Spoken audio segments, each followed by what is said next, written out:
Hi, welcome back to English 111 Online. Okay, so we're moving right along on our core project for research paper.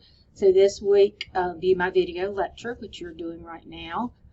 Review the core project 4 assignment sheet, which I have put on here again, so it'd be easy for you to find. And that has those live links in it that you may want to get back to. Some of the ones that you haven't used already. The Project 4 map, I did pull that up, so let's take a look at that for just wrong thing. Let's look at that for just a moment. So far, we have gotten our introduction done, we've gotten our background paragraph done, and you have been working on your body paragraphs the past week. And now we're to this step right here, step 7. So find at least one opposition to the goal or to the solutions for meeting the goal and report on that opposition, giving fair evidence to why it is opposed. Then answer that opposition by giving evidence that negates the opposition. So this is what we call the opposition and refutation paragraph. It's just you're really like a court case talking back to the evidence that this person puts forth. Now there's a link on the Moodle page to this website. It is not a fancy website. It is not probably not even a college website, but I love this section on refutation paragraphs, and so therefore what I am doing is is sharing this. I keep using it over and over because I haven't found it done any better anywhere else. So what the refutation paragraph, it says it's only found in argument essays, in argument research papers, which is what we're doing. Also known as the concession paragraph, because you're going to concede that the opposition it does make some valid points. So part of it is acknowledging those valid points.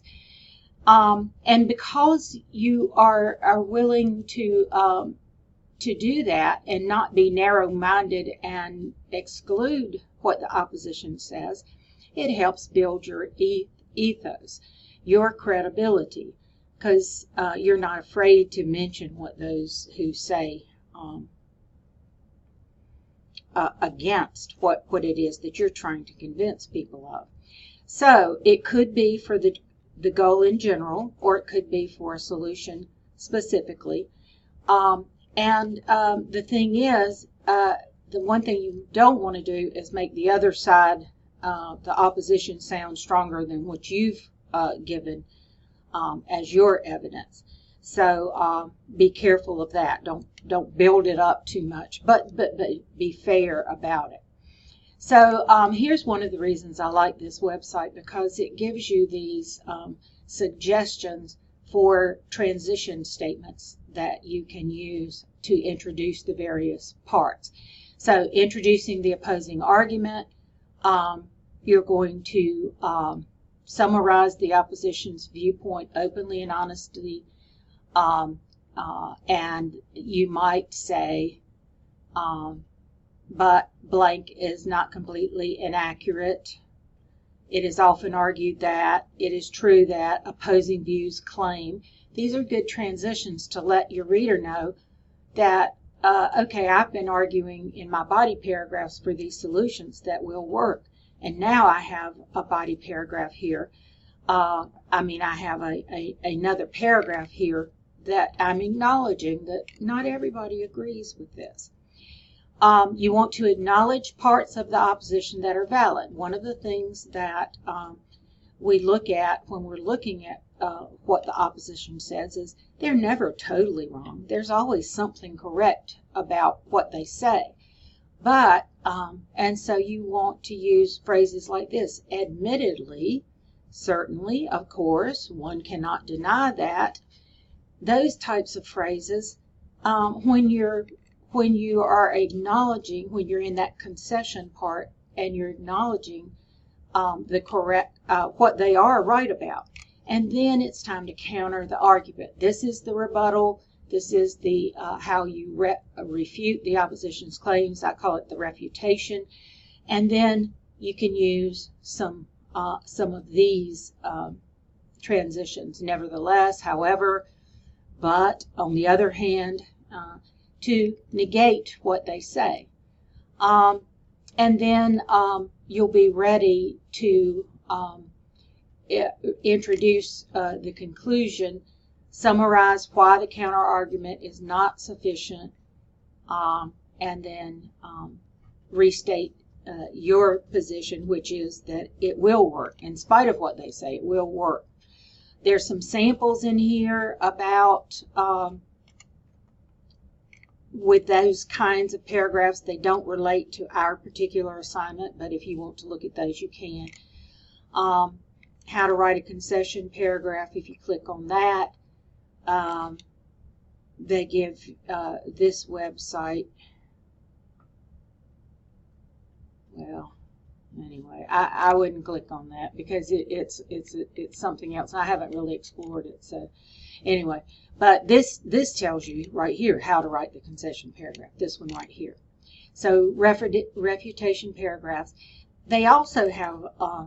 You can click on this for your conclusion paragraphs. I put it up there twice on the Moodle page, one under conclusion paragraphs and one under refutation, but it's all the same website. And so it gives a lot of good information about why a conclusion paragraph is important in a persuasive essay. It gives a lot of good, again, some of those transition phrases that you can use here also. So here's how to do the conclusion paragraph. Here's what I want you to have in it.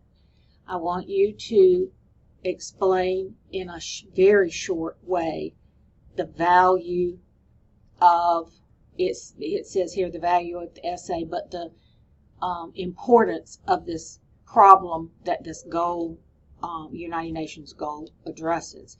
Restate your thesis. In other words, list those three solutions again, which will also allow you to review the main points that you're making. You may just give, I don't want you to give all that information you've already given in your body paragraphs again. I just want you to hit the highlights, the main points there. And then ignore this part where it says consider unexplored areas. That would be useful in some assignments, but not in our assignment.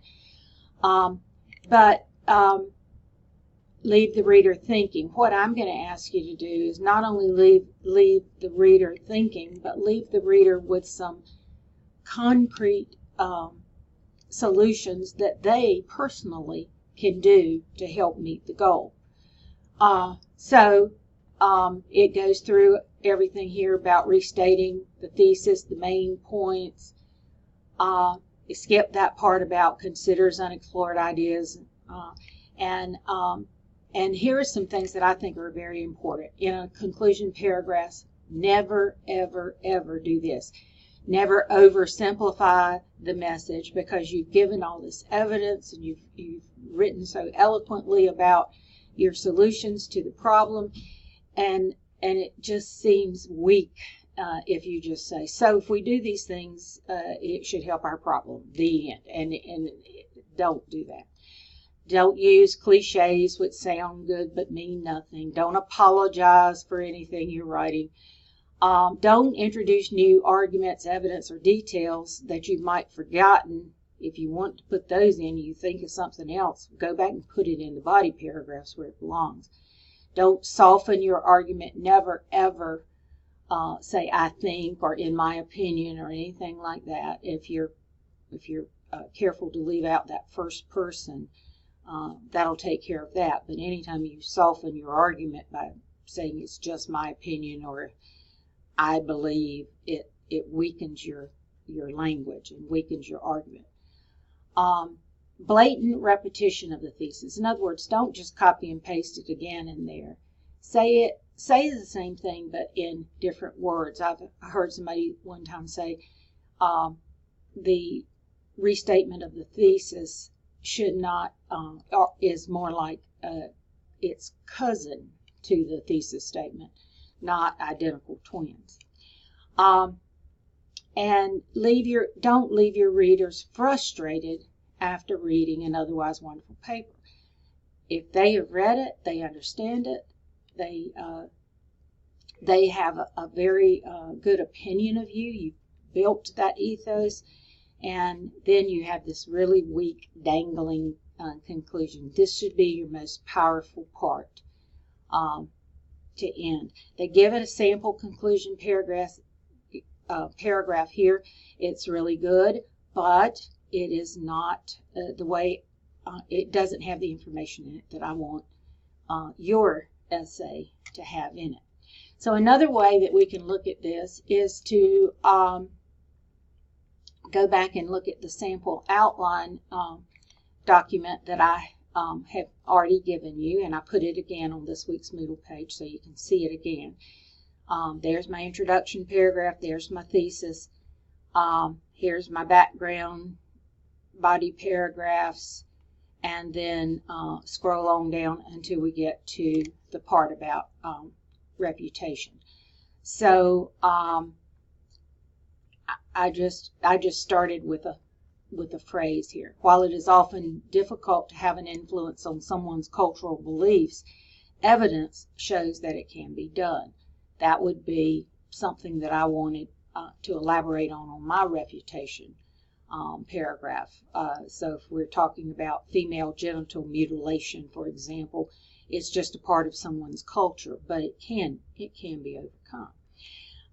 And then your conclusion with the points here. And then I would like for you to end your conclusion here with a call to action. Share if you see an interesting social media post about women's rights so folks in your network see it too. This is advice that anybody can do. If they're looking for something, you can spread the word yourself. Now, you don't want to use the word you. You want to say share if one sees an interesting social media post about women's rights. Take advantage of your right to elect the leaders in your country and local community that support gender equality. These are things that everybody can do, and you may think of other things that individuals can do. So they're not taking on this whole United Nations global goal by themselves, but it's just things that each individual can do. If you're doing the pollution of the ocean, or you could say, just make a conscious decision to stop using as much plastic as you've been using. So anyway, I want you to end your conclusion paragraph with that call to action, giving them something that they can actually do. And that kind of leaves your reader thinking, I can make a difference. I'm going to go back and fix this document and take those U's out and leave it so it doesn't violate my rule that you can't put second person or first person in there. So I have put also on here the pacing guide again. Remember, by the end of last week, you should have had your body paragraphs finished and have started looking for this opposition research. And then by the end of this week, you should have your opposition paragraph and your conclusion completed, and you should submit your rough draft to Smart Thinking. I put a link on here to use for Smart Thinking. You don't have to do it soon enough in the week that you can get the information back. I'm going to put a link on for next week where a journal where you can submit your Smart Thinking feedback. But if you can just get that done this week, it would allow you a whole week next week to be able to get the revisions done so that by December 1st, because that's when it's due, December 1st, you should be able to submit your final essay. So this is where we are in the process. We're almost finished. proud of you for those of you who've been keeping up and getting the work done on time.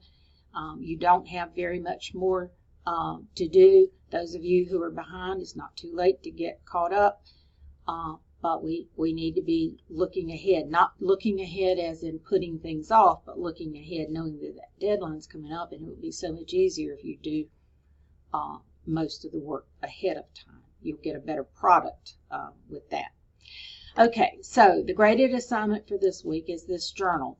All I'm asking you to do in this journal is to state at least one objection to the UN's goal you are researching or to one of the specific solutions you are proposing. State how you will answer the opposition. Do they have faulty reasoning? Do you have contrary data? Do you, we're not going to just simply say they're wrong and they're stupid. We're not going to do that. We're going to come back with something legitimate about what they're saying. So, and then this doesn't have to be complete with all the evidence for the journal, but you need to have it ready with your finished rough draft to submit to Smart Thinking, and use that feedback in your final. So I just want to know what the opposition is saying and how you're going to answer that for this journal. Again, just to keep you on track and make sure you're coming along and being where you should be for this. All right, so technically then we have this week and next week, which is Thanksgiving week.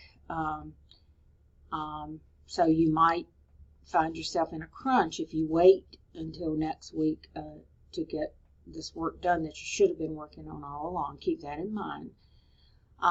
And then, and those of you who actually work on Black Friday or whatever, keep that in mind too. This may be a very busy time for you. So get it done this week so that next week is not so stressful for you.